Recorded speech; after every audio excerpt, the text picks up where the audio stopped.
को फिलहाल पूछताछ के लिए बुलाया गया है, उनसे पूछताछ की जा रही है। सवालों की फहरिस्त जो है तैयार कर ली गई है। बैटिंग ऐप मामले में कई क्रिकेटर्स जो हैं वो भी रडार पर हैं, कई बॉलीवुड के स्टार जो है वो भी रडार पर हैं और अब शिखर धवन से पूछताछ चल रही है। दरअसल कई ऐसे सितारे हैं जिन्होंने बैटिंग ऐप को प्रमोट किया था और धीरे धीरे उन पर कार्रवाइयां हो रही हैं। इससे पहले भी कई बॉलीवुड के सितारों तक भी कार्रवाइयां पहुंच चुकी हैं। अनुज हमारे सहयोगी ज्यादा जानकारी के साथ जुड़ गए। अनुज, शिखर धवन पहुंच चुके पूछताछ के लिए, और क्या जानकारी आपके पास इस मामले में?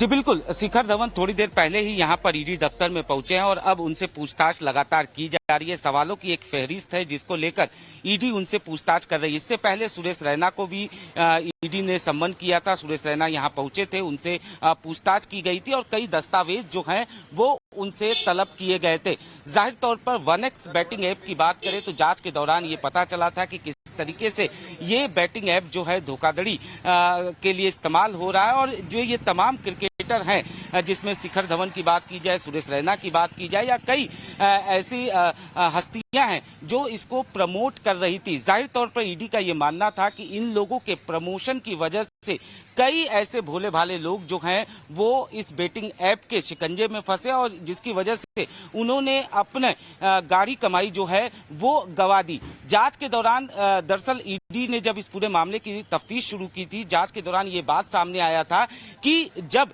इस ऐप के जरिए कोई पैसा ट्रांसफर करने जाता है तो जो रिसीवर होता था, रिसीवर रोजाना बदल जाता था। ऐसे में कहीं न कहीं ईडी को संदेह हुआ क्योंकि जिस तरीके से रिसीवर का डिटेल लगातार बदल रहा था, ऐसे में ये बात सामने आई कि कहीं न कहीं इसका इस्तेमाल धोखाधड़ी के लिए किया जा रहा है और यही वजह है कि ईडी ने इस पूरे मामले में मनी लॉन्ड्रिंग का मामला दर्ज किया और तफ्तीश शुरू की। जांच के दौरान तमाम चीजें, तमाम दस्तावेज ईडी के हाथ लगे और उसके बाद ये बात भी सामने आई कि कैसे ये जो तमाम हस्तियां हैं, ये क्रिकेटर जो हैं, ये इसको जब प्रमोट करते हैं तो लोग जो हैं कहीं न कहीं इससे जुड़ते हैं, उनका विश्वास बढ़ता है और इसी वजह से इन लोगों को सम्मन किया गया। अब ईडी शिखर धवन से ये जानना चाहती है। ठीक है अनुज, आप नजर बनाए रखिए, कार्रवाई को लेकर आगे भी आपसे अपडेट देते रहेंगे। फिलहाल बहुत शुक्रिया।